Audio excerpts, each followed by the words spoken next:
Yeah. I'm Ellen Livingston, and I live most of the year in Michigan. I try to spend as much of the winter as I can, currently about a month a year in Costa Rica. Cool.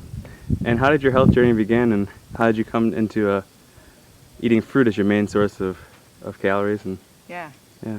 it's a good question and a sort of long answer, but I was a healthy kid basically, and then when I was 18 I had a major downhill skiing accident. I ripped apart my left knee, and I had to go through a couple years of physical therapy to remedy that. And in that process I went from being the fearless, indestructible teenager to someone who realized that the body was precious and it actually could be wrecked. And I spent a lot of time in physical therapy with people who were in wheelchairs and had much bigger problems than I did. It just opened my eyes, opened my heart a bit, and sent me into a different space. I could no longer do the things I wanted to do. I had to take it easy for quite a long time.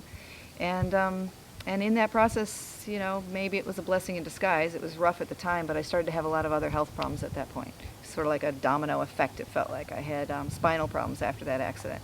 I had neck problems. I had migraine headaches. And I was diagnosed with chronic reflux disease, GERD, and IBS, irritable bowel syndrome.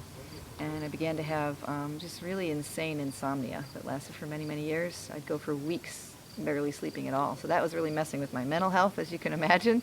And I never quite understood which came first, cart before the horse kind of thing. But at any rate, I sunk into a major depression. I had medication for that, medication for just about everything. I started to recognize the sort of insanity of taking all these meds, and the side effects were nasty, and they'd give me other drugs to compensate for that, and it just wasn't going the way I wanted. And something was intact deep down inside me that knew that I still had an intact spirit in there. I still had a fighting chance to heal myself of all of this. And I started to take it into my own hands at that point, because all the medical doctors, all the alternative practitioners, everything was sort of helpful a little bit, but it all felt like these weird little Band-Aids, and I still wasn't right inside. I didn't feel whole. So I started to read about nutrition. I had medical doctors tell me that nutrition had what I ate had nothing to do with my digestive disorders. And I mean, obviously that was crazy, so I realized they weren't. It was discouraging to realize that these professionals weren't going to be of much help. But it empowered me to take it into my own hands, and that's when I first began to take responsibility for my own well-being, which was a good thing that I continue to step into every day on this path. That's what we have to do, right? And so I read and read and read everything, tried about every diet under the sun. I became vegetarian, I became vegan. I tried the McDougall diet. That's when I was getting very close to discovering raw food, which was a very low-fat vegan diet. Got all the oils out of my system. I started to feel a lot better. And then I plateaued, and I didn't get any better. And that's about when I discovered a raw food diet. I was eating a huge salad one night, and somebody had been watching me and gave me a raw food book. It happened to be David Wolfe's Sun Food Diet Success book. That was after I read Harvey Diamond's Fit for Life. And so those two books together got me launched.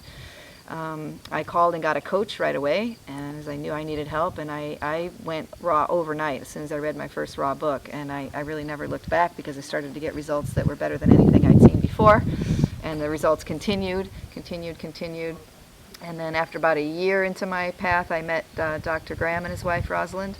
I had some coaching from each of them, which helped me refine my program, because I was on the sort of like, I couldn't eat much fat because of my digestive stuff, so I was on the gourmet, but it was just vegetables without the fat, so I was really wasting away. I felt good, but I didn't look so good.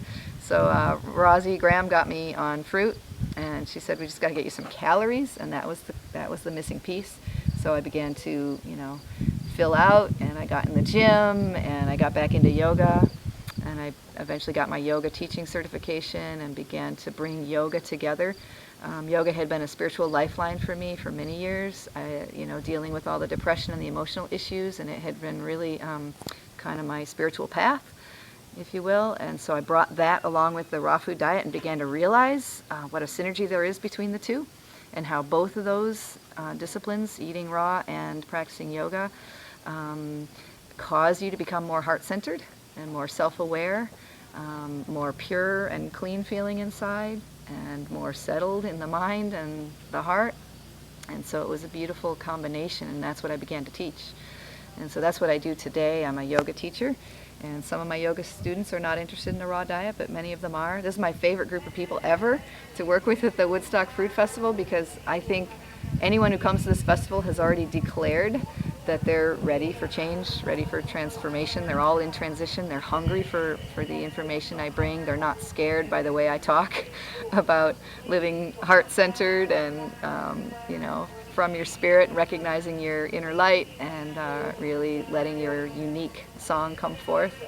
And so I believe the raw food, fruit-based diet really sort of is like a fast track in that dimension to making us summon up that courage and feel more clarity about who we want to be, where we want to go. So I help people learn to live their life from a place of greater responsibility and intention. I help people look at their belief systems that are helping and the belief systems that are holding them back. I ask people in my life coaching, what do you really want? What do you really, really want? What is your song? What's the unique thing that only you can say? And start to bring that forth. And by getting their bodies healthy, it enables them to step into that fuller self. Yoga helps them recognize that eternal part of them. This is really important. When we go on a raw food diet and we start to, our bodies change, our minds change, our emotions change, everything's changing, and we start to feel a little bit ungrounded, a little bit disoriented.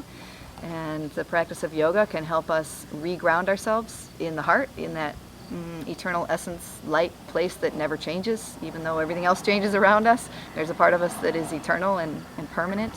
So if we can get rooted in that, then we're free to go anywhere, be anyone, do anything, and we don't identify with the exterior stuff. We find our security in what is permanent and unchanging, and that allows people to really step into their full dimensional dynamic being without fear. Cool. And if we wanted to find more information about working with you or your approaches, where could we find that information? I have a website, which is livingyoganow.com. And on that website, I have pages that talk about my life coaching. It's a very unique form of life coaching, obviously, because I'm coming from the raw food experience, and I've now been more than 10 years on this high fruit diet. So I do have a level of significant experience there. And we continue to change every year and evolve on this diet. And there's information there about my retreats. I run one in Costa Rica every year at Finca de Vida, and it'll be February 9th this year. And there's information about my classes locally that I run in Michigan. I do one-day retreats and 30-day support groups and yoga classes, and it's all there at livingyoganow.com. I have a book called The Ultimate Raw Food Diet Detox and Wellness Program. I would consider it like I felt like it was missing in all the great literature that's out there for this particular 80-10-10 style diet. I felt like a handbook was missing. So this is more of a handbook. My next book is going to deal with the whole spiritual and emotional evolvement that we go through on this diet. I have a recipe DVD. It's all 80-10-10 recipes. I have a yoga DVD, and I have some DVDs of inspirational talks I've given. So I hope to connect with you. Namaste. Thank you.